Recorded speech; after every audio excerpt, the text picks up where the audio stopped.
Awesome. Hello, hello everyone. How's everyone doing today? Oh, I gotta move Tony a little bit. Move there you go. That looks better. There you go. Tony, how are you doing? I'm doing well. How are you, sir? Not too bad. We got a very exciting day today. We're going to be talking about sports photography. I have some slides for us to be talking about. It's been a great time over the summer, very hot. But what are you going to do? Hopefully, you have indoor events for sports, right? Yeah. So far, we'll see. I actually have one this weekend, and it's gonna be in the heat in Texas. So we'll see how that goes. Exactly. And speaking of Texas, you guys are probably wondering that Jason Etzel is not present here today, but we do have our Sony imaging specialist, Tony Krup, here with us, and he's going to be hanging out and answering any of the questions. He's a very great resource, especially coming for sports or from sports, and so he'll be able to answer any of the questions in the meantime. So, yeah. Hopefully, hopefully. Hopefully. Sometimes you Yeah. gotta set that bar a little lower. So No, we'll be fine. We have the both of us here, and if we can't get those answers for you guys, we'll be able to shoot you guys an email if you guys need us to. We're pretty easy to reach out to. So yeah, we want to thank Adorama for hosting this live stream, and I'm sure you guys have seen the news maybe going on, but there are a few nice things we're going to be talking about as well, like the A6700, which I'm very excited for. And then we also, yep, and we also have that 70 to 200 f4 G lens version 2 that's been very nice and makes the lens options that we're going to be talking about very flexible. So it's going to be a good round of conversations. And honestly, if you guys have any questions, feel free to ask them, and we'll be happy to answer them as well. So yeah, other than that, we're going to be hanging out, and we will be checking out the chat here. We have Natasha here saying yes, DB click. Over here saying yay. We got Zia Sports Photos here. Hello from Toasty Farmington, NM. Is that New where's NM? Mexico. New Mexico. Awesome. Thanks for joining I us, bet, Zia. I bet that's even more toasty than here in Texas. Texas. So. Yeah. So stay cool today, and we'll be up for a conversation. Tony, in terms of the new stuff that's come out, are you what are you excited for it? As far as like the lens or the camera or both, Either or or. We'll talk about both. We have the new mics, but that's not very sports photography, unfortunately. Very exciting yeah, still, though. sports video, maybe a little bit something, but no, yeah. So far, I mean, really, truthfully, the new 70 to 200 f4 has kind of blown my mind. The macro capabilities, it's fast, it's small, it's lightweight. And actually, I don't even know if you noticed, I have even the teleconverter on Oh, it. that's awesome. And I was just kind of taking the combo out to see if I could get some birds or butterflies or whatever was in the yard today. And I found nothing. It seems like it's too hot for even It's too bugs or hot. birds or They don't anything want to that. be out. But Yeah. yeah, and the new camera, the new AI autofocus, which I know you'll talk about a bit here for the class, is just unbelievable to me. So, and those are always the things I'm so excited for. Exactly. Exactly. And Zia Sports is 100 degrees hot today, so hope you have an air conditioner and you're just kicking it back at home. We got Natasha here from New York, right across the pond over there. I'm here in Jersey, and Tim Cox here from Knoxville, Iowa. Thanks for joining us. So if you guys are in the chat, let us know if you in terms of how confident you are in sports photography. I do want to know kind of your I guess level in terms of your confidence, and we could like go further in. We have some questions here brought to us before with if you guys signed up through the Eventbrite through Adorama. We have a few questions there that we'll be touching up upon, and yeah, as again, feel free to let us know if you guys have any questions. Zia Sports Photos has a question here in the meantime, and Tony, you said how much do you sacrifice with the teleconverter? Well, I don't like to look at things as a sacrifice. I like to see what I can gain with the teleconverter. No, the more glass. I mean, the truth of the matter is, the more glass you put in front of a lens, you will always lose a little bit of something. But It's not a lot. To me, it's, worth it. When it comes down to converters, I always say, if you have a 200 millimeter lens, but you need to shoot at 400 millimeter all the time, buy a 400 millimeter lens. If it's your once in a while and grab, the 2x converter is, absolutely perfect, save you a little money and kind of go from there. But they still hold up very, very well. So. Exactly. I mean, you're looking at the flexibility. If you're using something like the A7R series, like where you have 61 megapixels, not only can you crop 1.5 times with 26 megapixels, but then you also have the teleconverter for further reach. And then it just also fulfills a lot of different, in terms of your loadout, how much you can carry. Instead of having two lenses, you can just bring a teleconverter, and that would just make life so much easier. And it's just kind of cool that on the 7200 f4, it makes it a 1-to-1 macro lens. So That's kind of what I was playing around with. Oh, awesome. Yeah. The fact that the minimum focusing distance, and I can put this on a camera. I have the A1 here with a 90 millimeter macro, and I could swap it out to the 7200 G2 so I could show you guys some of the macro capabilities. But yeah, we'll be talking about that, and we'll be answering some more questions from you guys. Jim Chilenki here says Buffalo is a cool 76 degrees. We got Jeffrey from Western North Carolina. And Tom T says, hi from Western Montana there. It's an unusual 99 degrees. Tim Cox says, love photography, never tried sports. So hopefully this is the perfect live stream for you to join, and we'll be talking about that shortly. So I guess with that, we're gonna start the presentation that I have for you guys. And if you guys have any questions that you're coming up with, feel free to put them in the chat. We could bring Tony back out here, and we'll be able to discuss further. This is what this live stream's about. So we're here to hang out, answer any questions, and talk about sports. So let's do that. All right. So I'm get started here. Boom. And yeah, I have my presentation here. And if you guys are joining for the first time, this is our 17th Mirrorless Monday. So thank you guys for joining me today. And we're going to be hanging out. We have at least one Mirrorless Monday every month. So if you guys want to join in or sign up to the Eventbrite and see what's going on, you guys can see when our future live streams are going to be happening. And yeah, other than that, let's get started. Zia Sports says, thanks, I'm Canon, but I would expect comparable results. And yeah, all right, cool. So moving forward, in terms of this live stream, we're going to be talking about shooting tips and not just settings in general, but we're going to be doing a little bit more than that. So we're going to be talking about knowledge in terms of the sport, the team, the field, and everything else when it comes to the gear, and then maybe finding out ways to get access. And then we'll talk about camera settings as well, because we do have some questions that we have from you guys, so we'll be able to answer some of that as well. I should probably pull up some of the questions that we do have here. All right, cool. So moving forward, we want to talk about local knowledge, right? So if it's going to be your first time doing sports, we do want to get the hang of the sport and the event. If it's something like boxing, you haven't done boxing, where are the moments of interest when it comes to sports like that, whether it's the fight itself or when they're cooling down. So you want to be mindful in terms of what to expect and what kind of photographs you want to take during that. So that's one of the key things when you're learning the event, especially if you're not used to it or something new completely.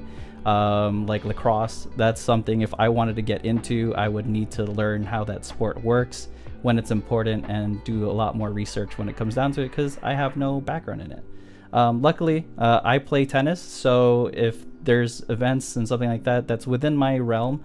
So I could probably talk to people, even high schools, where they're doing those events. And normally you could just go to the events itself and you could go take some pictures there, but you do want to present yourself and make sure that it's okay to take those photographs. The next thing I do want to talk about is learning the location. And you want to know where the best spot is to shoot before the action starts. So prepping up in terms of the location there. let's say baseball, where it's allowed, especially if you're not welcome into the pit just yet, where you're allowed to go take pictures, whether it's the first base, third base, or anywhere else that you feel like would be a cool spot to take photographs. You can also, like, if you know someone, or even just reach out to know who to ask in social media. I feel like that's always generally a great spot to start, just by reaching out. There's times where I've gotten into concert photography, and I reached out to the band that I liked, and I asked if I could get a photo pass. And it was as simple as just, we're gonna get you set up, and we can get you in for the event. So I was able to get into the pit just by reaching out on social media. So don't be afraid to ask. The worst thing they could the worst thing they could say is really just no. But yeah, so also prepping in terms of where or when do they practice is another great way to kind of get your way into it. It's not the easiest to get into, NFL sports or something like that right off the bat. But if you know the people, be sure to reach out to them. Another thing that you can do as well is to learn the players. That way you could get a deeper dive into the sport, not only as athletes, but the people who they are, right? Some of the athletes we know, they could definitely present themselves as not just let's say a boxer, but maybe they have interests other ways, and that just enables you to have a different, like more than just the sport, but you learn about the person as well, and that's more engaging as well to get a deeper understanding of the athletes. So that's one thing to keep in mind as well. Let's see, we have a few more comments over here, right, Tony? Yes, we do. One of them was even mine, because you're talking about being prepared and knowing your sport. And I shot rugby for the first time, and I had such a hard time trying to follow what was going on and knowing what was going to happen next. That I'm like, man, next time I'm going to have to study up just a little bit more and be a little more prepared. So, exactly. Yeah, I just know that rugby doesn't have any protective pads or anything, so that it's a brutal sport and it's fun to shoot, but it's still something to learn. Oh yeah, absolutely, exactly. So that's the kind of research we should expect to do, or at least once you get the hang of it. That way you could see that kind of conversation going on. We have a few more comments in here as well. Zia said, access, that's one of our big hurdles with the NMAA. They only want media outlets, not professional sports photographers. Yeah, honestly, that is definitely a difficult part of it. Hopefully, if you go to the sporting events themselves and you can bring a camera and lens that has something long enough, then you could be able to showcase that to someone that works there. And then you have maybe proof that you have the capability to do these photographs and turn it around quickly. One of the nice things I think in with the Creators app or the Imaging Edge mobile, you could send those pictures right away, and that I think is like one of the most impressive things you can do with anyone who's looking into that. Well, yeah. Any other comments there, Tony? Yeah, there was one. Nope, where's it? I see a wink from Brian Reed. That's where I was last at. Yep, and about the access that's on there. So, and then you have Natasha, beginner product photographer. So she's new on the journey. We've got Zia Sports, learning player strengths, definitely gets better as the season progresses. Yeah, and that's the thing. The more you can shoot one team, the more you kind of know who to focus on and where to go from there. And then Darren asks, if you can suggest the best focal lengths, which I'm sure we'll probably kind of get into here for a minute for baseball, football, and baseball. Absolutely. Well, coincidentally, our next slide is gear, so we'll be talking about that shortly there. So don't worry, Darren, sit tight for a little bit longer. There's not a lot of slides in here, so I did want to make this an open conversation, and we'll be good to go. Ben Noah, thank you for that comment. Click that like button, just one click to support the content. It is free, and our previous live streams are on here. So if you look at and deeper into the Adorama events page, then you'll be able to see some of our previous live streams. and we do talk about other things like video, and we just like to have a conversation with you guys. So thanks for joining. All right, so let's see. Can you put those apps in the comments? Imaging Edge Mobile, yeah, Imaging Edge Mobile and the Creators app. So the Creators app is more for the newer cameras. We are working on the addition for it to work with the previous models, but if you don't have a camera like the A7R5, the A6700 will be able to work with the Creators app. The ZVE1, to name a few, and the FX30, those guys work with the Creators app, and you do have cloud service in there as well, so it is a place for you to store any of your images, and it is kind of like a social media as well, so you could share your photographs there. The Imaging Edge Mobile is more you transfer the photographs to your phone, and it's pretty painless. Once you connect it the first time, it is pretty easy. So definitely check and look into the Imaging Edge Mobile app. It is available in Android and Apple, so you should be good to go there as well. Cool. So we're gonna push forward, okay? Sounds good. All right, so I'm gonna talk about gear, and we're gonna talk about bodies, right? So it really determines what body you should use. Again, being quiet for golf is very important because you don't want to hear the shutter sounds and distract a golfer when they swing. So having a stack sensor, like the camera, like the A1 or the A9 series, is gonna be a very integral part because the electronic shutter does not have any distortion. The fact that it's a stacked sensor, it allows you to, it has a very high refresh rate, so you don't get any of that rolling shutter effect when you're using those sensors. So in electronic shutter, you don't hear any noise, you're taking the photographs, there's no blackout. So these stacked sensor cameras are really the cream of the crop, especially when it comes to sports in the professional area. You do get 30 frames per second on the A1, and you get 20 frames per second on the A9 series. So that's one of the biggest takeaways from in terms of getting an A1 or A9. So it not only performs incredible for sports, but wildlife. So a lot of use case scenarios. The A1 for me, I think, is incredibly flexible when it comes down to just general photography, and it's just it'll fill in wherever you need to, and it's the one I always rely on when it comes to these kind of sporting events or just in general photographs. Next, I would want to touch up on is low light. So the A7S III is a really solid one where it's 12 megapixels. So again, we want to determine what is the body you should use. So in terms of the output, 12 megapixels is a good route because 4K is typically what's used, especially if it's being consumed online through a screen. But even in prints, you could still get up to 13 by 19. But the benefit with the A7R5 or the A1 series are both 50 megapixels for the A1 and 61 megapixels for the A7R5. So you can crop. So there's different benefits there. The A7S III and the A7R5, and pretty much the cameras below are all about 10 frames per second. So that's plenty. That used to be what the professional cameras had in terms of frames per second. So most of the cameras, you will be able to do that. The main thing I would probably suggest is using a mechanical shutter. That way there's no distortion for sports. But unlike the A1 and the A9 series, you will hear a shutter sound. So sports like basketball, anything with a loud crowd, football, anything like that, both football and football will be able to work with the mechanical shutter. But yeah, we got a few more questions coming in as well, all right? Yeah, can you elaborate a little bit more on what a stack sensor is? Sure, yeah, I'll tell an image, right? Great question. So a stack sensor here is essentially so you have a normal sensor and then you have a processing unit right behind it.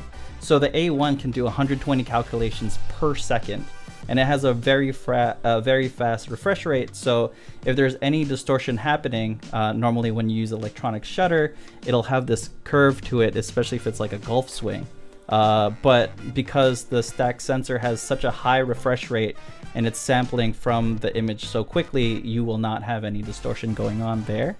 I don't know if that do you have anything else you want to add on to that, Tony?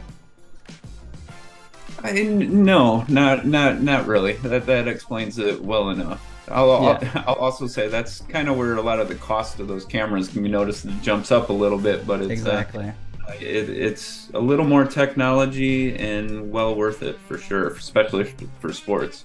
Exactly. Exactly. I hope that answers your question there, Altoa. But yeah, moving forward, I think we have a few more comments as well from Zia, who said lenses. My go-to is the 7200 f2.8, 24 to 72.8, followed by a long 300 to 400 lens with a fast aperture. Yeah, absolutely. I mean, if budget was not something you were worried about, then the 400 2.8 or the 600 f4 G Master lenses are going to be great options for you, as long as you could stomach the $10,000 to $12,000 cost. But I think it's worth it. I've shot with it before, and man, do they perform. So that's the bodies that we have. I didn't touch on the A7 IV, the A6700. Those guys are around like 33 megapixels for the A7 IV, and the A6700 now is 26 megapixels. So there's a lot of resolution power there. And the A6700, which I'll talk about later, has a lot of the new bells and whistles that cameras like the A7R5 has for the AI autofocusing chip, which I'll be touching on in the future. And yeah, so moving forward, we're going to be talking about lenses, and let's do that. So in terms of the access that you have, you want to figure out which lenses to bring in terms of what you're looking to get. Through this boxing match, I was able to accomplish pretty much most of what was asked here for telephoto. I brought in a 7200 millimeter lens. I brought in the 100 millimeter STF lens. Tony, this is your first live stream with me, but between my previous live streams and Jason and I, we always have this going bit where the 100 STF is my favorite and go-to lens, and I keep talking about it. And I love using that lens. It doesn't have as much light, but with the resolution power, like the sensors that we have now with the A7S III, I'm on it and I love it, especially with the bokeh that it does provide me. And you say that, and that's probably the lens I have used the least out of all of them. And now you're going to make me go out and have to shoot it a lot more. Yeah, it's the unsung hero, man. So if you like, it's the least talked about lens for some reason. It's very niche, but I'm finding more reasons to love it every day. So it's just like, if you guys haven't checked out the 100 millimeter STF G Master, man, that is one of my favorites. You have to learn how to shoot it, and that's the key to it. So it takes a little bit of practice. It's a commitment. Yeah, it's a commitment. Now you're going to make me shoot it more. Yeah, please do. And then moving forward, we have the wide angle lenses, and we also have macro lenses. And coincidentally, the 7200 G2 fills in two spots here in the very opposite ends, where the telephoto can get that reach, and you also get the macro for a lot of detail as well. So yeah, we'll talk about that further, but we'll talk about telephoto first. Right, so here we're going to be talking about the benefits for a telephoto and what does a telephoto mean, right? So telephoto, it's kind of like a telescope. You're going to get very far reach. 7200, as we spoke about earlier, as Zia said, is the really good all-arounder here. And with teleconverters, they can get you even further. And the A7R5 with the 61 megapixels of resolution, they could get you even further, right? So the top lens there was a 200 to 600, so I was able to get a lot of reach. And the bottom two photographs there was the 100 to 400 millimeter lens. So I was not in the water at all for the surfer there. So it was nice to get a nice close shot and really good isolation with the subject as well, because we're at such a long focal length. So you're able to really use it to eliminate any distracting backgrounds. And it really, with the high performance that it does have, it's mainly due to the XD linear autofocusing motors that we've implemented in our newer lenses. So if you're looking at a lens like the 7200G version 2, that's also a macro, or the 7200 f2.8 G Master version 2, those all have a XD linear autofocusing motor. So they're incredibly fast when it comes to autofocusing, because it's using a magnetic railing to just get to where it needs to. And so 30 frames per second, it's able to autofocus even if you were using something like the A1. So those are telephotos. If you guys have any questions on telephotos as well, feel free to put them in chat. We'll be monitoring that as well. And Tony will nudge me and be like, hey, there's a comment. Awesome. So after that is a portrait lens, or prime lenses in general. It can give you really dramatic photos, but unfortunately you don't have the flexibility with zoom lenses like zooming out or zooming in, right? But you do have a lot more aperture to play with to really isolate the shot. On the left there at the velodrome, I was using a 50mm f1.2, and so it has a really good isolation, and I thought it was a cool shot to... I didn't set that up. I'm not allowed to touch the wheels for other athletes, so it was cool that they set it up there, and I was just able to kind of incorporate that in the photograph. And onto the right of the photograph there, that punch is using the 100mm STF. The thing that was really difficult with that was that I was not able to zoom in or zoom out. So from that group of photographs, it was very sometimes lucky to get shots where it worked for me, and luckily it was able to be in the center for that punch. I'm just trying to take as many photographs as I can to make sure that I can capture those moments. And yeah, so portrait lenses, prime lenses, there are benefits for that, but you really have to commit to certain styles of photographs. With boxing, if you don't have two bodies, then you can't have that flexibility, because with one body only, you're stuck to that lens, and taking the time to switch out lenses, the match might have been done already, because each round was, I believe, I don't know, how much is a round in boxing? Maybe 4 minutes, right? Something short. 3 minutes. 3 minutes, there you go. I just know that like if I switch out my lens right now, the half of the match is gone. So unless you're fast in switching out lenses and have everything ready, then I suggest having two bodies for you to switch from. One that is the more playful lens where you can take risks, and the other one you can just bring up to your eye and be able to have that flexibility. All right. So next, we're going to talk about wide-angle lenses. This one can make your subjects look more dramatic, especially when it comes to sports. The picture on the right over here was during the Adorama Be Creative event here for sports, which was very, very fun. I highly suggest signing up to their Eventbrite to make sure that you don't miss an event, especially if you're local to the New York area. But yeah, we were able to capture and test out some of the gear, and it will really really show how much more it overextends, or how do I say this, Tony? More dramatic, I guess, right? Well, are you allowed to say distorts people, or? Yeah.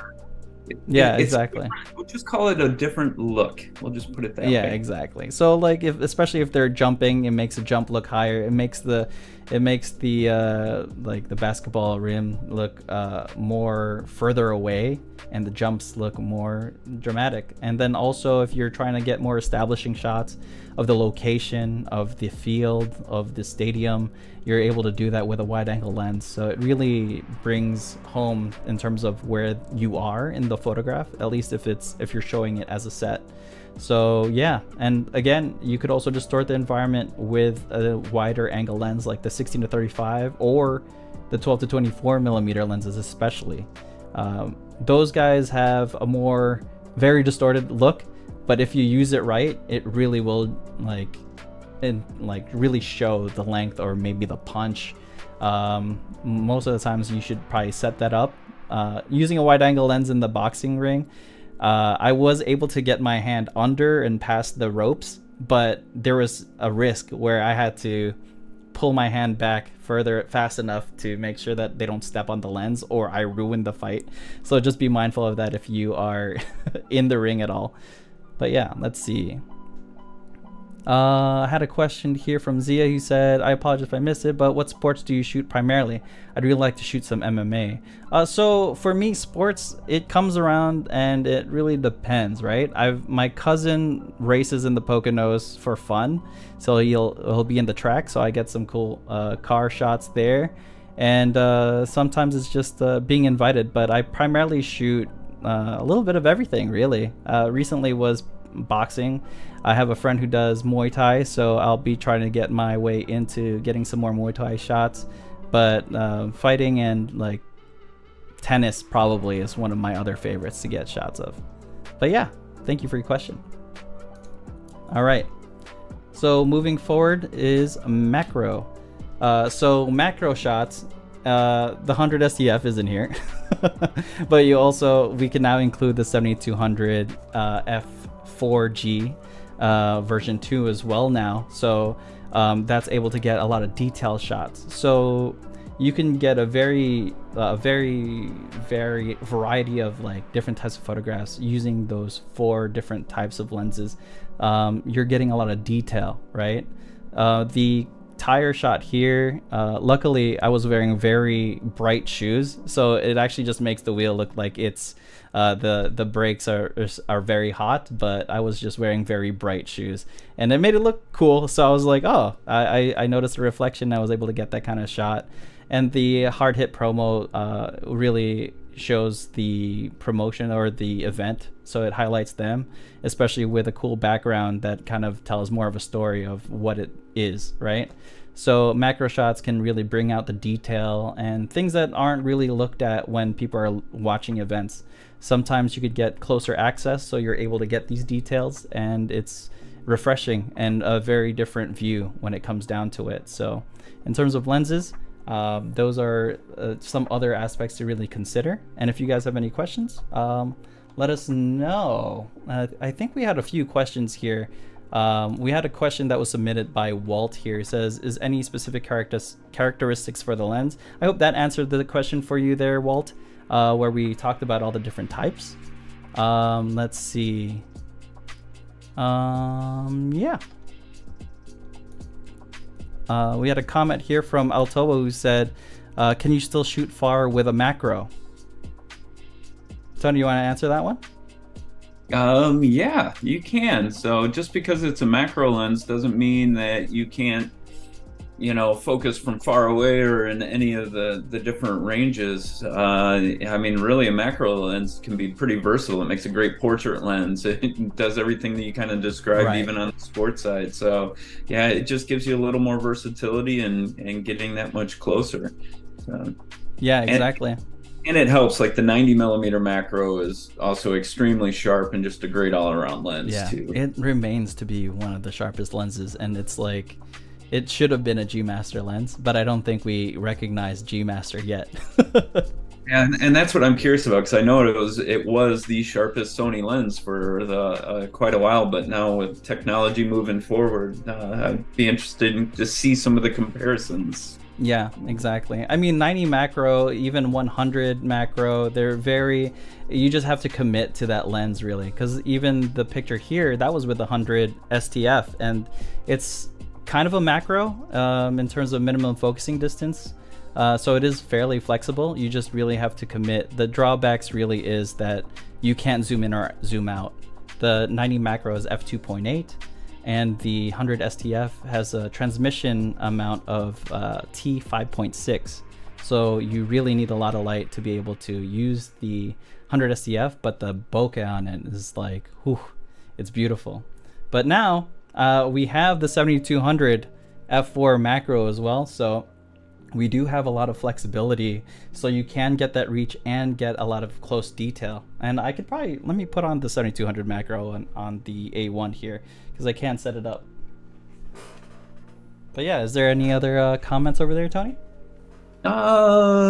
Saying just a drawback, but not really. I do like Zia's comments, because as you were saying, the limited having a prime and the limited amount of zooming capabilities that you have, that it says it'll keep you in shape, and that's exactly right, because you do have manual zoom, so you're walking in and out. And yeah, so I just got the 7200 f4G lens connected onto the A1 here. Let me see if I can put that in.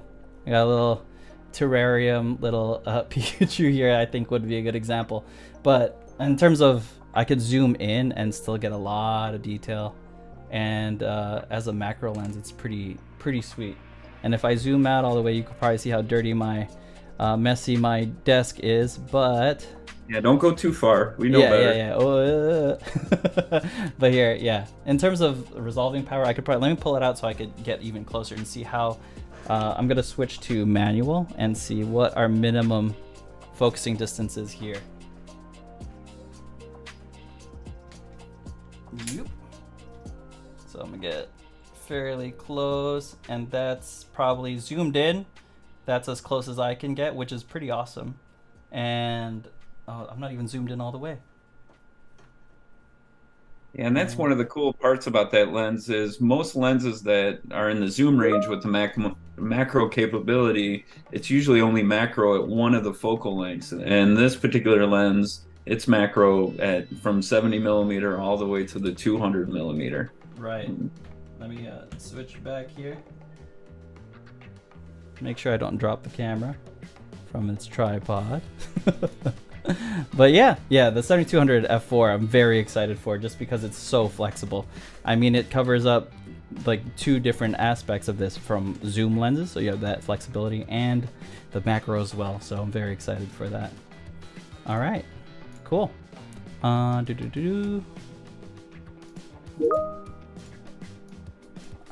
take that one out. All right, so we're gonna move forward here and talk about access, right? So, as I said earlier, maybe finding someone to ask is a really good route.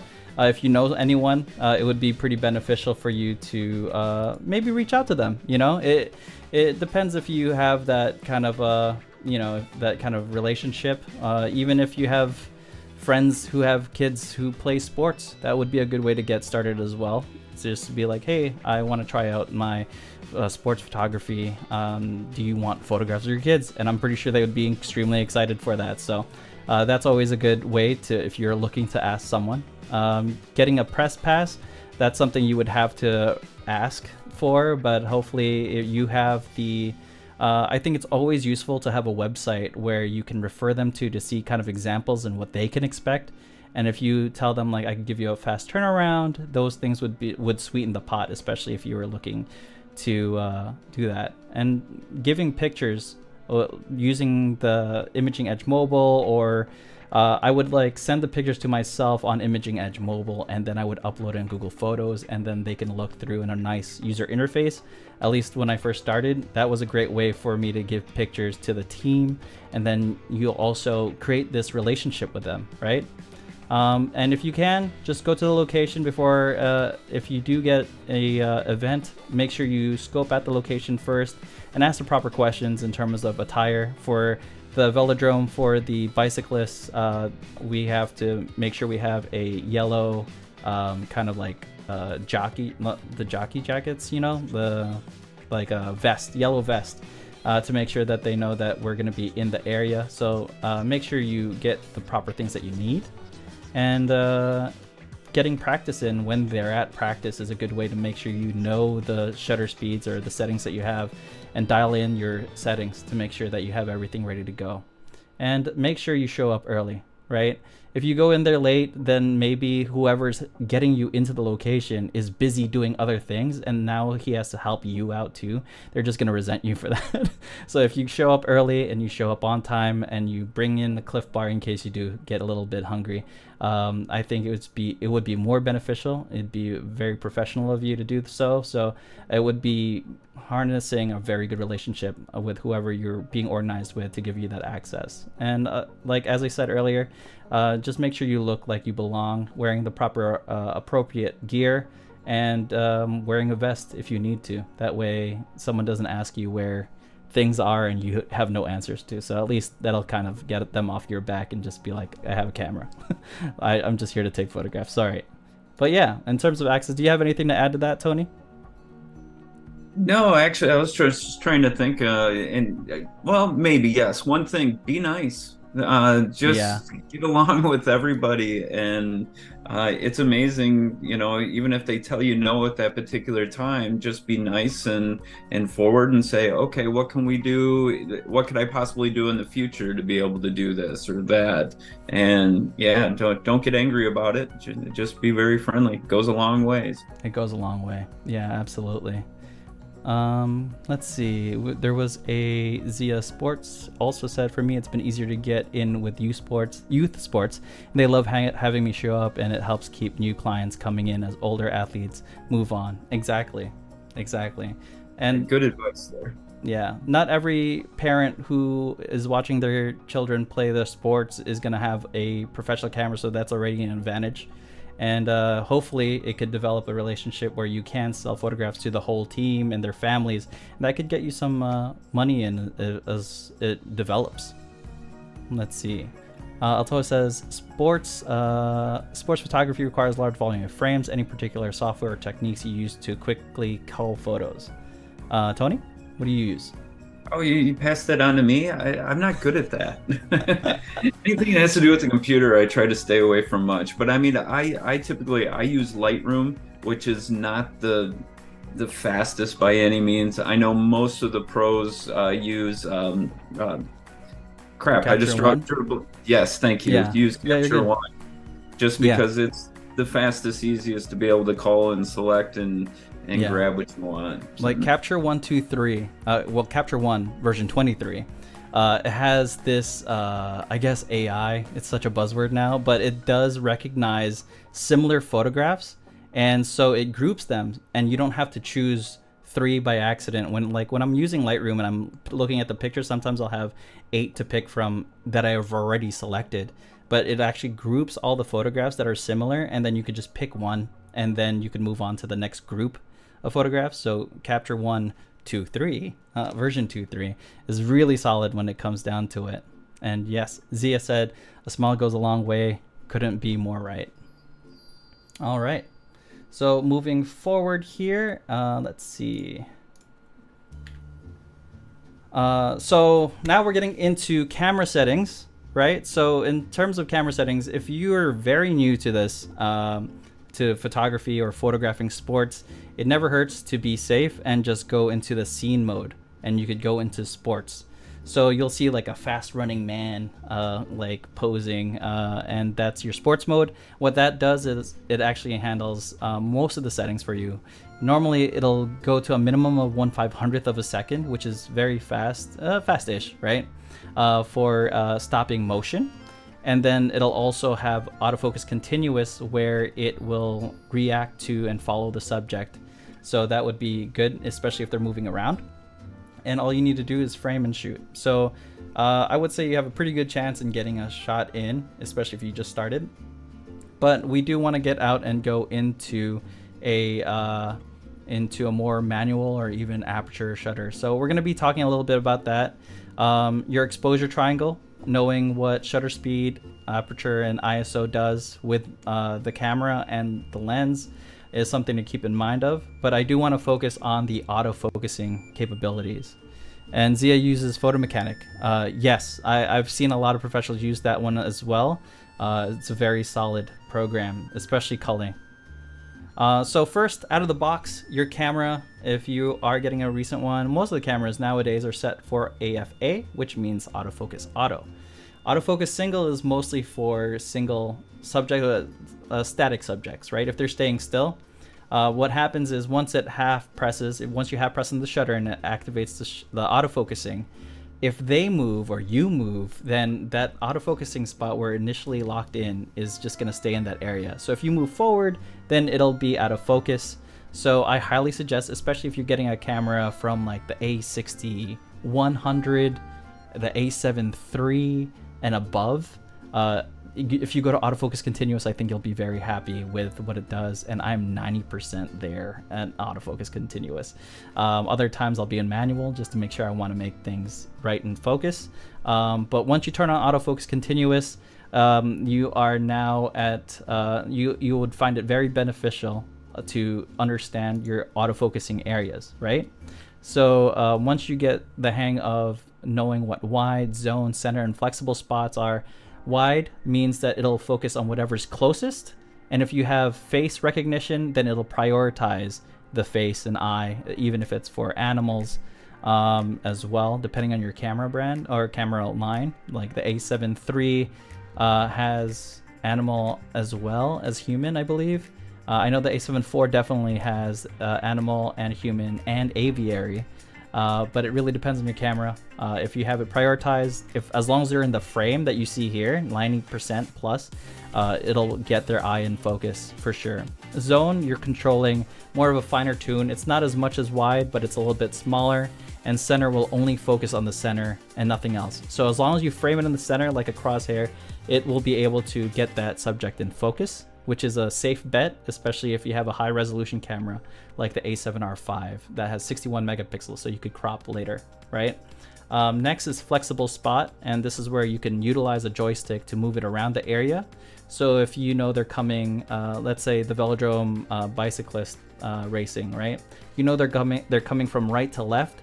So depending on how you want to frame it, you could put it to the right thirds if you want, or anywhere else really, and kind of as long as you put them in that spot, it'll be able to focus on that spot specifically.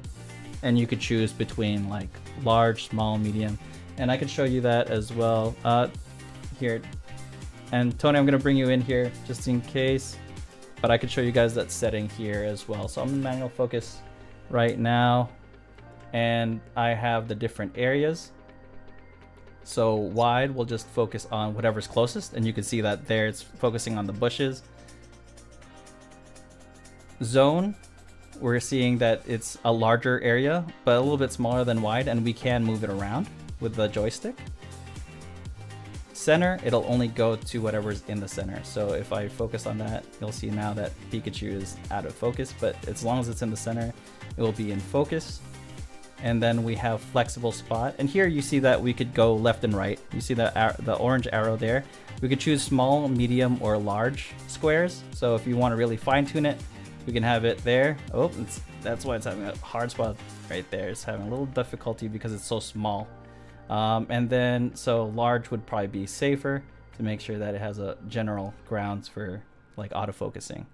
And then we have our expandable flexible spot. And then I will be discussing further in terms of the tracking center fix and everything else. So what that is it's a lock on. The previous models like the A7 III had it where it has lock on autofocusing, where it uses 3 algorithms like color, distance, and face. But the A7C, the A7 IV, a lot of the newer cameras here have this thing called real-time tracking, right? So it not only has those 3, but now it registers pattern and eye detection, and it really locks on. It's one of my favorites, especially when I'm tracking something in terms of like a subject, whether it's a vehicle, sport, a specific athlete.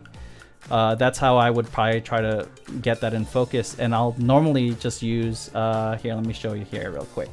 I'll use center, that way I can lock on. You'll see that it's locked in, and then I could recompose the shot later. That way it'll track them even though they're moving around, and I'll make sure that they're in focus. So real-time tracking and lock on has been really, really useful for me.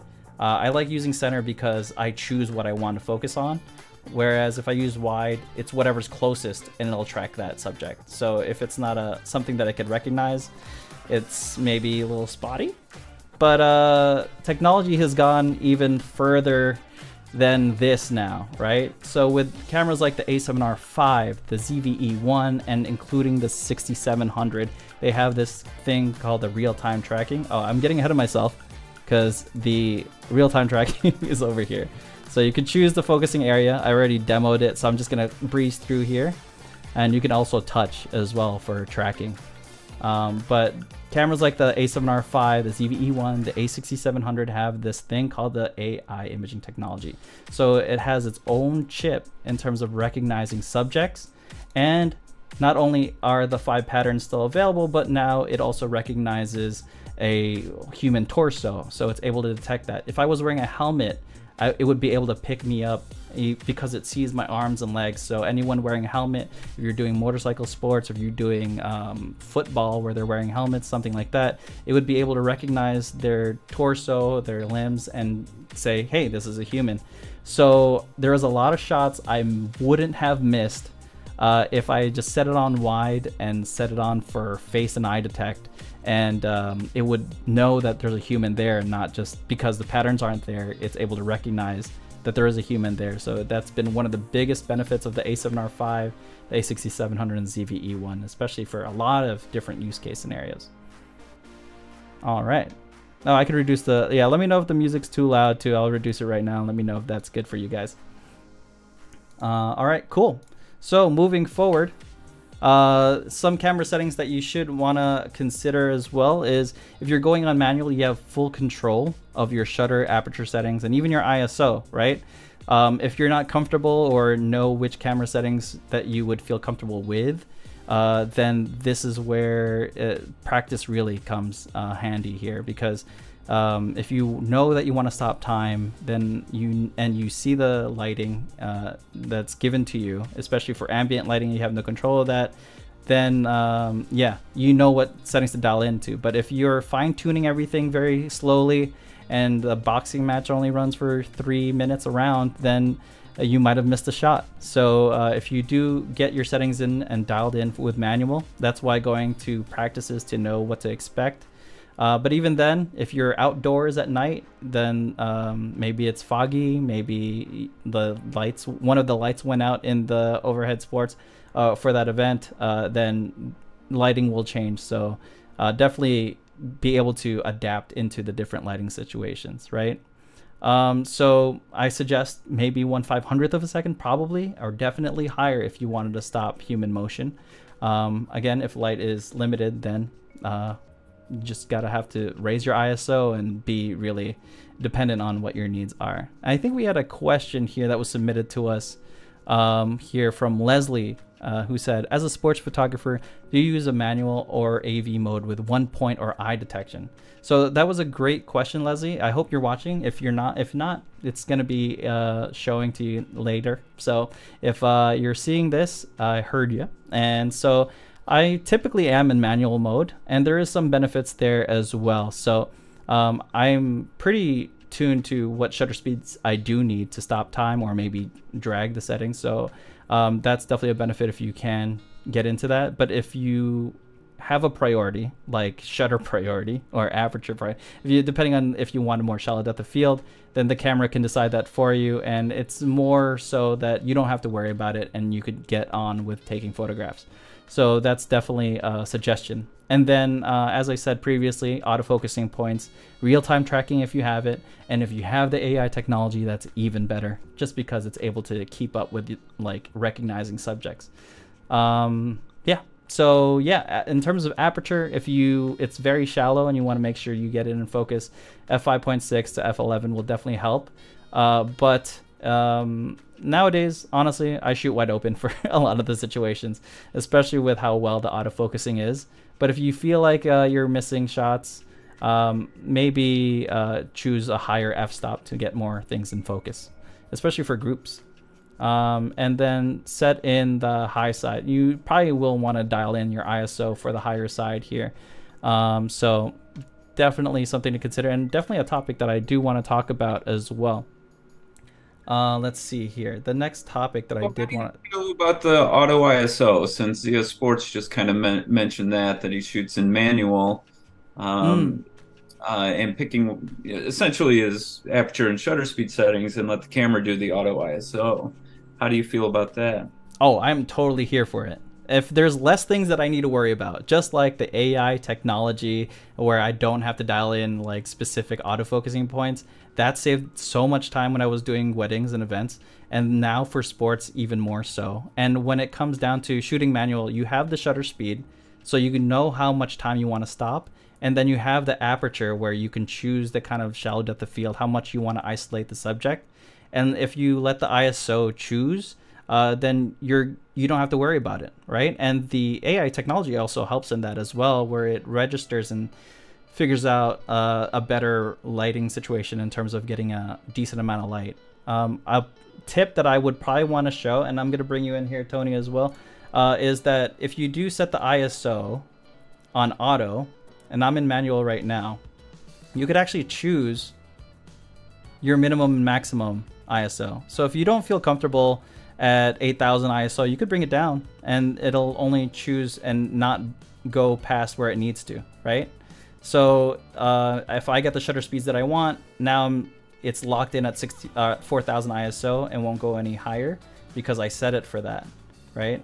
If you want to be even more lazy, if you're on aperture priority, you could actually, and I'm all about being lazy. Yes, exactly. You can actually choose. You cannot take my world's laziest photographer title, because that is all me. Exactly. And so here you could actually choose your ISO. I'm in manual exposure here, but let's see. If I go to aperture priority, something like that, right? And then I go into minimum shutter speed. Now I can choose what the minimum shutter speed is. So sports, you don't want to be below 1/60th of a second typically. So it won't go below 1/250th if it can.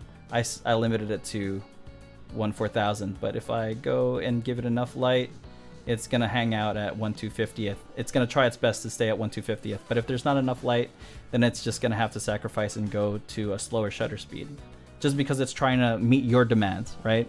So you could definitely set it up for what your needs are. And yeah, I think that would be a great way to really take it easy and just have a good time, be in the moment. And there are a couple of good questions here. So any tips on the ISO high-end range? And I'm guessing maybe asking if, you know, what's your limits overall, and are there any tips to get a little cleaner image? Gotcha. So actually, surprisingly, that's going to be in our next slide. Did I read your mind? So here we're going to talk about that as well.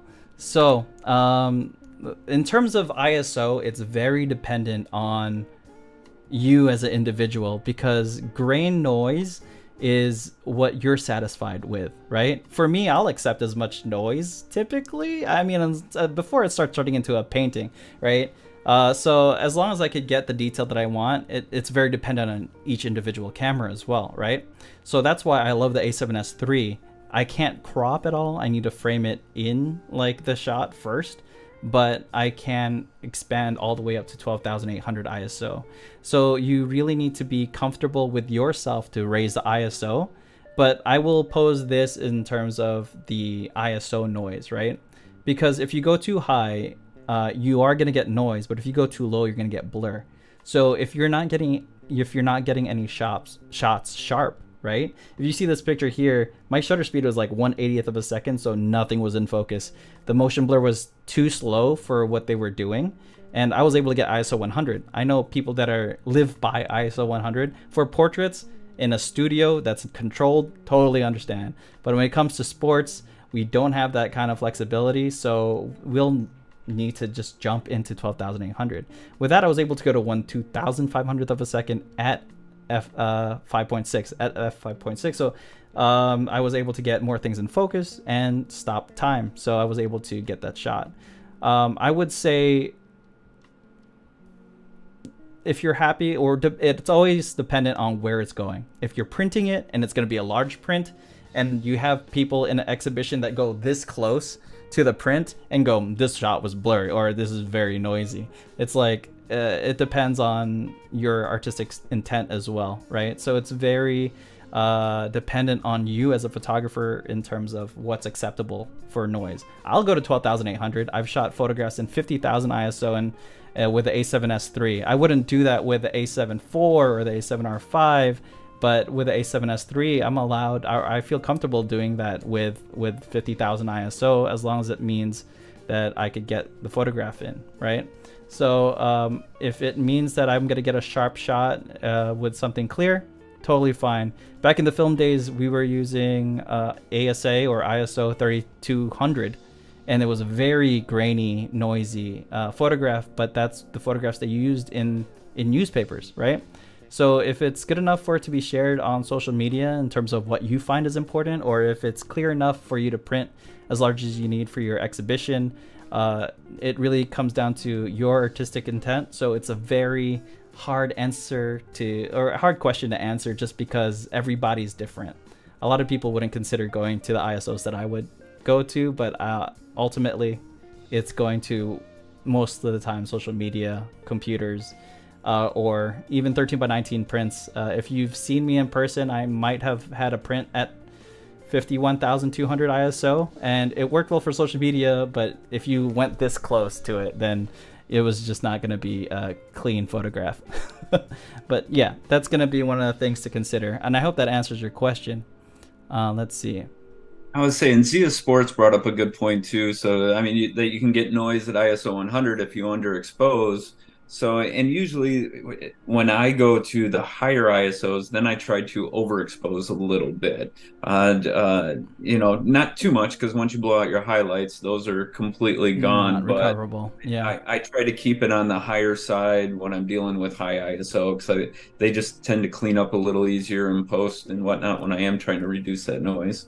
Exactly. It's pretty even when you, like, if you're recovering shadows, you're gonna see noise even at ISO 100, and you're underexposing. So I mean, I'd rather just see the exposure as it is, because then it gets very scientific in terms of how much can I recover from that, in terms of how, and then at that point I'm really way gone from the moment, and I'm not getting the photographs unless it's all pre-exercised, right? So yeah, cool, awesome. Great questions, and I'm happy that I hope that answers your question here. I think we had a question from, let's see. There was a question from Craig here. He said, what do you do in a dark stadium at night? And that would be this situation here where you sacrifice your ISO. So I hope that answers your question there, Craig. Thank you for the submission. We had a question from Mark here. In football, how do you track the quarterback movement of the ball to the selected players left or right? Yeah, Tony, what do you think? Yes. Yeah, this is back in autofocusing, so I kind of passed it a little bit. Yeah, and that's the trick, and that's kind of getting to know. I haven't shot a ton of football. I mean, I guess I've done like the NCAA championships and maybe a Super Bowl, but the trick is to know the game and watch the quarterback's eyes and know when they're going and try to beat where they're going with it. And it's a challenge, and that's just part of the fun of shooting, and you miss it sometimes, and sometimes you nail it. Sometimes you get it. Yeah, absolutely. I definitely knowing the numbers and who is doing things, like the quarterback's numbers or the lineman who's receiving or anyone receiving. So yeah, definitely knowing who to expect and anticipating. Knowing the sport really is important, and it's moving left and right to choose who you want to focus on. I would honestly just probably release the autofocusing for real-time tracking, and then try to line up and get the right person in focus, and then it'll track them. So even though they're moving around, if I miss the wrong person, then I could just let go and track what I need after. So that would probably be the best way to at least stay in and not be using your thumb to kind of navigate. But if you are, and that is part of the cool part about the flexible tracking in there too, is even if your box isn't quite perfect where it needs to be, and it sees an eye, or with the AI tracking in helmets, it still bounces up and goes exactly where it needs to go anyway. So even if you're generally close, the camera is smart enough to know what it's doing. So exactly. So it's just like, oh, you wanted this in focus? Oh, it's a person. And it's like, it's crazy how intelligent the autofocusing system is in the AI autofocusing chip. But yeah. All right. So this was one of the things we were talking about earlier, where auto ISO is very beneficial. And if you guys are watching this later, you can rewind a little bit, because it's probably in the earlier part of the live stream where we talked about this, where auto ISO is very beneficial, and when it comes down to it, so it just gives you more time to be present and aware of the situation. Sometimes, I mean, I'll have my eye and my other eye open just so I could have periphery of what's happening around us. All right. So it's a little bit more than just camera settings, if you have the opportunity, I highly suggest not going, oh, that sounds like a pain. There's a lot of times where I'm like that though, and I won't blame you at all. But sometimes where you think, oh, this would be cool, even if it's archery or something that interests you, I think is the biggest thing. But take the opportunity if you see, and it might be inconvenient where you're just coming off work, but If you get those, you can expand on your photographs and be able to offer more, especially if you put in your website and be able to back it up in terms of your previous skill set, right? Another thing is timing. If you are prepared and know the sport very well, know which punches, you can see that the other boxer is starting to get worn out and they might be TKO'd. That would be very important to be aware of, be mindful of, and anticipate, right? Or even whether it's a punch or a jump, just work on your timing and get that sorted, right? Next, I would definitely consider positioning. Be aware of the angles, the sunlight, the different hazards, because I was in that ring and I had to pull. I think there was a times where I almost had a heart attack where I was like, they were gonna step on my lens and I was gonna ruin the whole event. So just be very mindful of the hazards that you're gonna be in and just keep your both eyes open, hopefully, and you could avoid something that would negatively impact you or the photographs and your gear. So just be mindful of that, and then consider prepping the shot with your angles. If there's a cloudy space where you want to take advantage of because there's not going to be any harsh sunlight that would be more appealing for the photographs, then take advantage of that as well. So be mindful of your surroundings. And then you also want to capture the emotion, right? Sports aren't just, two robots duking it out. There's people behind them, so you want to capture the emotion and the story behind everything. Everyone's there and they're a professional and they're interested in doing this thing, so be respectful of that and try to capture something that they're very passionate about and trained years on to be class leading like professionals. So capture everything that they're passionate about and you'll definitely get cool photographs. Or if they're doing the dives where they make those funny faces while they're diving, that's also really cool. So it's a fun emotion to capture as well. But another thing is getting your practice in and getting your knowledge in and understanding and what to anticipate, knowing what settings you need to be at, and everything else. So just keep those things in mind. I do want to go over a few things to help with your knowledge. And things like panning your shots, right? If you drag the shutter, these shots, it's very counterintuitive, but I was using a slower shutter speed for these photographs. Something like the bicycle photographs here in that race, I was at maybe 1/60th of a second, but I was following the bicyclist in this shot where only whoever I was matching in terms of the speed were going to be in focus, and you could see that some of the other photographs, the cyclists there are not in focus at all because I wasn't going the same speed. You're not going to get that shot in the first try typically, unless you're very experienced and you could really tell and track very well. But 9 times out of 10, you're going to need a lot of photographs, and just keep practicing, and hopefully you are going to find that one photograph that you're happy with among the 1,000 photographs plus. I'm happy if I have 5 photographs to keep or maybe less, even after using 100 gigabytes in my storage, and it's just like, there was one at least.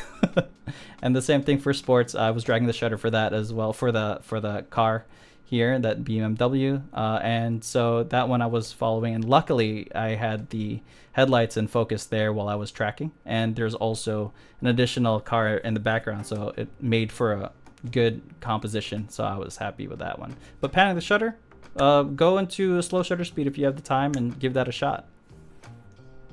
All right, the next tip is anticipating the moment, as we discussed earlier. So here, this is definitely something where you kind of just want to prepare the photograph and capture the shot. So this was a lucky photograph. The fight was going, the gentleman looks like he's unfazed at all by that punch, and it was rightly so. He had a TKO against his opponent there. So I saw that and I was like, okay, I definitely couldn't survive any punches like that. But anticipating the moment in terms of when the punches are happening, and if you can go into a high frame rate in terms of your drive, definitely do so, because having a high speed drive, whether it's 10 frames per second, 20 or 30 frames per second, you're able to pick and choose which one you're happy with in terms of the punch.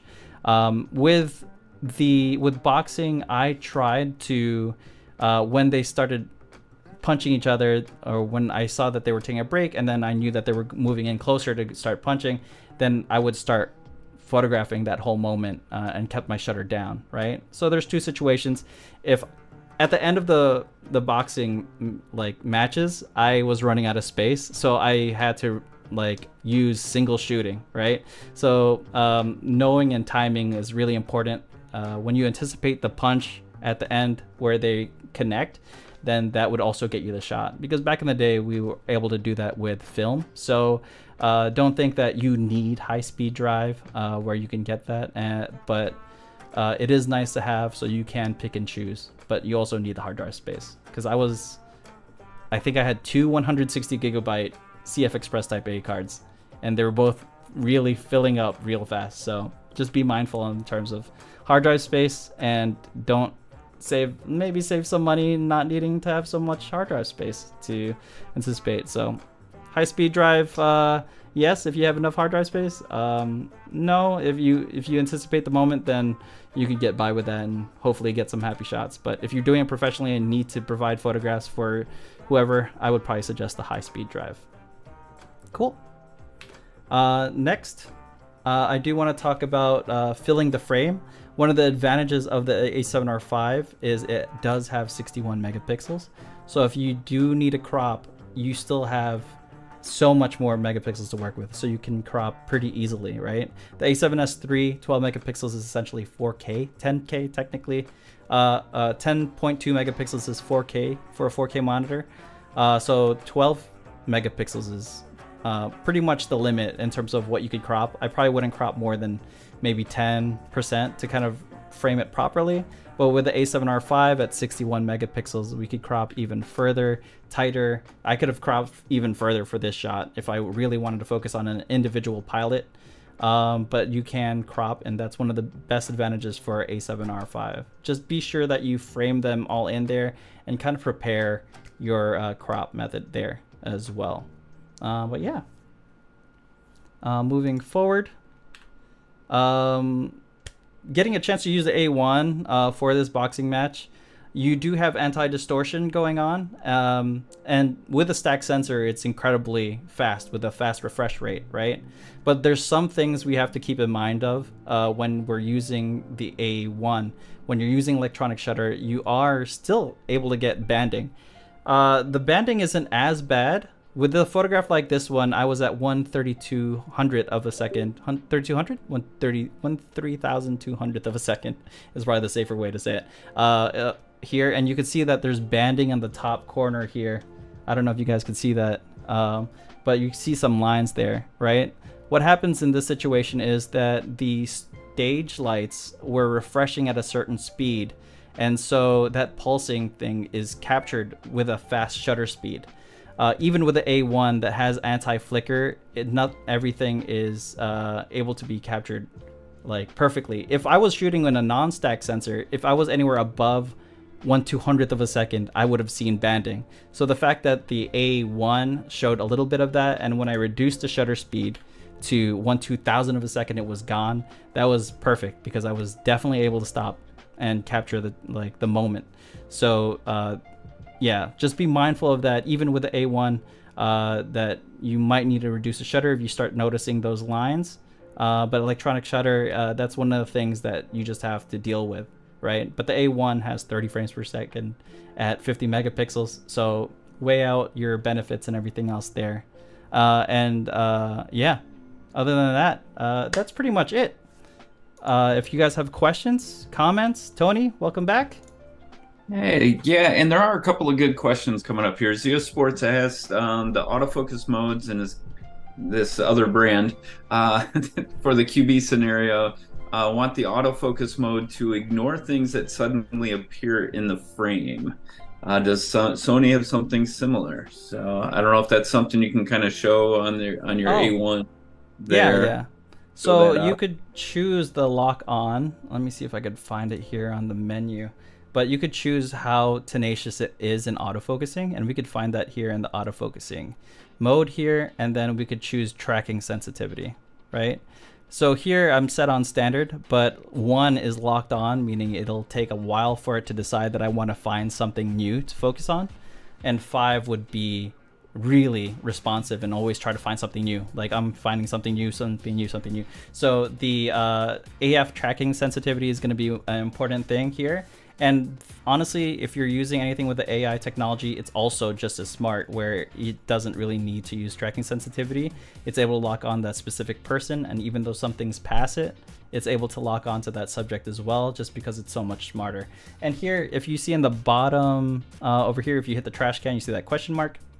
If you ever get lost, if you hit that, it'll give you a quick guide in terms of what it's capable of. So here, if I go to locked on, it does continue focusing on the subject even when it is out of the focusing area. So I hope that does answer your question. But that would be a good route if you want it to lock on to a specific subject. Cool. Anything else? There was one more and I just lost it here. Zia Sports, use some practice. I'm guessing this was on the panning part. So any other tips that you can use other than image stabilization on, high-speed tips, and how to follow them? Yeah, practice.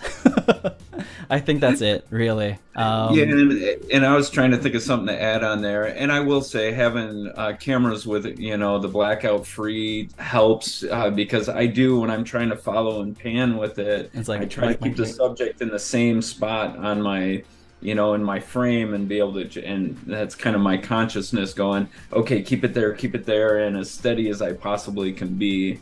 And otherwise it's practice, and start with faster shutter speeds and move slower, and you eventually hit one, shoot a lot of pictures. I will want to note that if you're using a longer lens, it's even more difficult. So everything's like increased in terms of difficulty because everything is exaggerated when you're zooming in. So if you aren't getting the shots, I think starting with a wider angle lens first would probably be a safe bet, maybe 35 or 50. But once you start using a 100 to 400 millimeter lens, the longer you are, it's even harder to track. So those pictures are even better. There's more reward when it comes to it. But again, it really depends on your tenacity and how, like, just practicing and just hoping that you got the shot. But NASCAR, they go around laps a lot of times. So hopefully you can get one of those works for sure. Let's see. Is there any other questions? And again, if you guys have any questions, we have myself and Tony here answering them for you. And I do have the A1 here connected, so I can run you through the menus as well. Cool. Let's see. And I have a few more submitted questions here. Tony, do you want me to run through them real quick? Yeah, since I don't know where I put those questions. I got them. So. Yeah. So here we have, let's see. We have a question from Talep Ragada, who said, is there any chance of taking pics in a natural way of style without editing? That's a great question. And luckily, I have the A1 here. Let's see. Let me set that up real quick. But if you're talking about JPEGs, right? And that does save a lot of space, and it's ready to go pretty much. If you could get all the settings right and you feel comfortable in manual, then I would highly suggest shooting in JPEGs just because it saves more space. But things to consider is your actual look that you have. And coincidentally, there is a thing called creative look, right? So here's the standard. And before then, the A7 III had this thing called the creative style, and there was less options to choose from. But now you can kind of make your own kind of recipe. We have the ones that we have here, which is FL, IN. I don't know what they mean. I don't think it was in the manual, like SH, but flat or FL. Yeah, flat. That would probably be a safe bet, right? So maybe, yeah. SH might be like shadows being very lifted, but over here you can see that there's 1, 2, 3, 4, 5, and here, like, this is probably a safe place where I would go to adjust the photographs. So say I didn't want to have as much fade, I could reduce that, or I could also increase the contrast for the photographs here. So in terms of having your own flavor and JPEGs, this is a great way to do that for JPEGs. And the other big thing is getting into your dynamic range optimizer.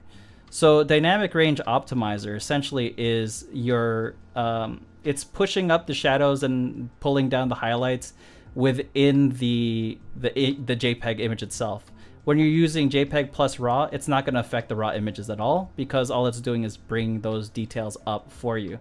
So if we go to dynamic range optimizer, it's on, but we could also choose the level 5 if you want it really. If you turn it off, there's no like recovery of the shadows or highlights, but if you go to level 1, level 2, and this will only affect your JPEGs, right? And using the dynamic range optimizer, I've learned that I'm always editing the pictures to be like the JPEGs, and then at that point I'm just like, I'll just upload the JPEGs. It's perfectly fine.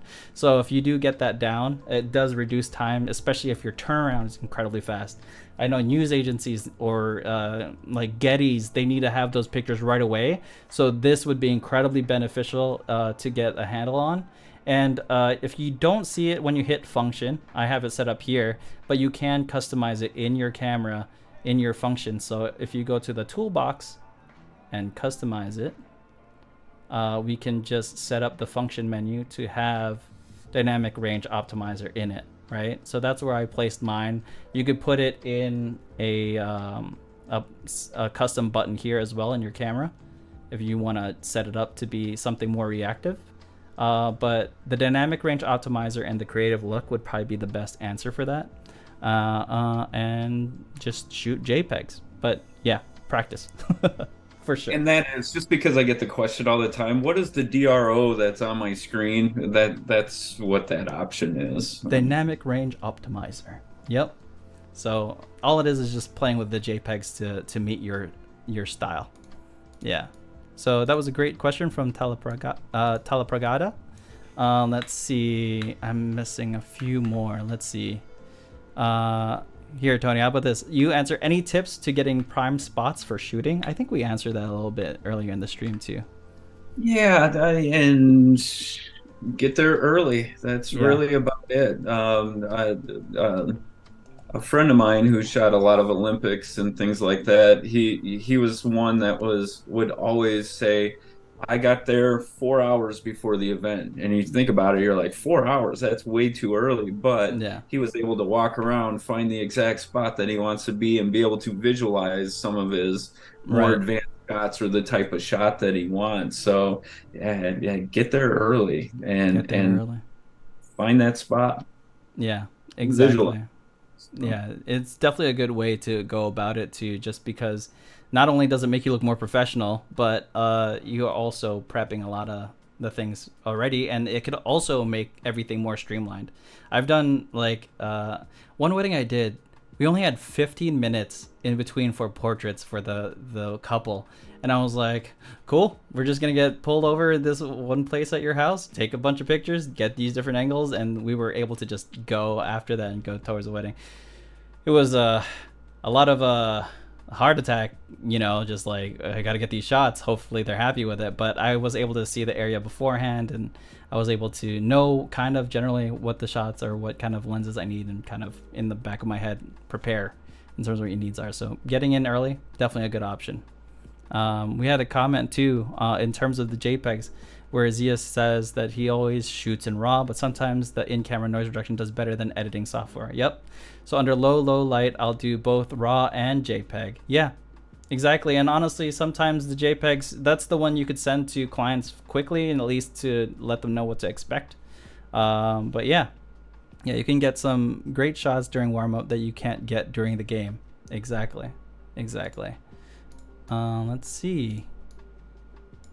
Tony, Cynthia asked, what do you recommend to for a beginner photographer?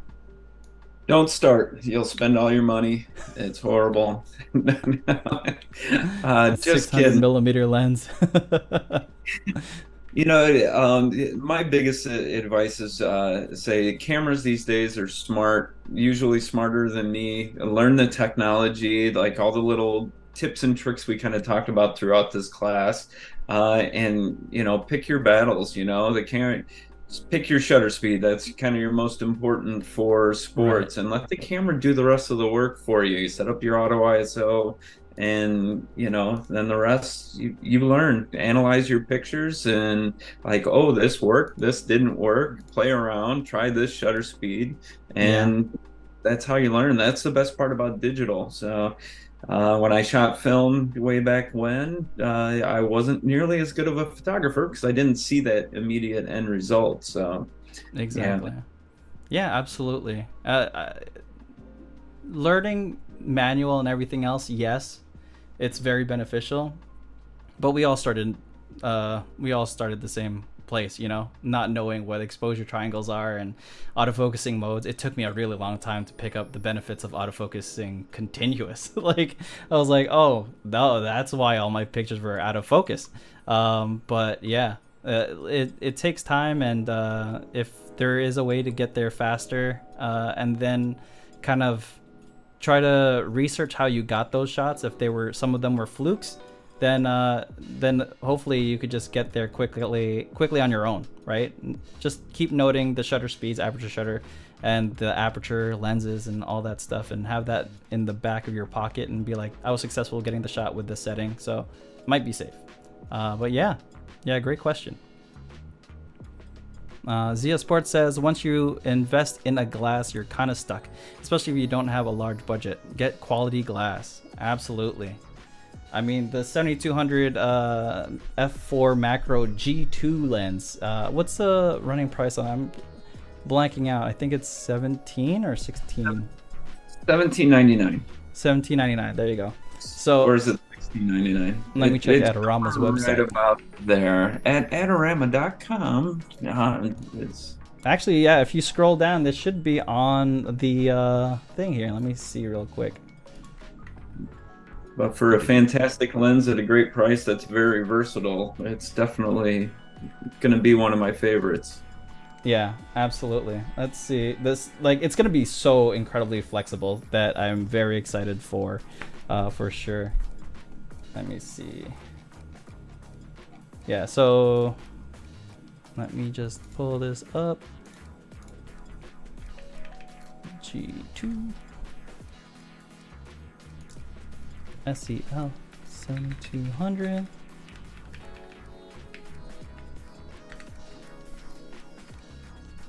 I thought you'd be picked quicker than me.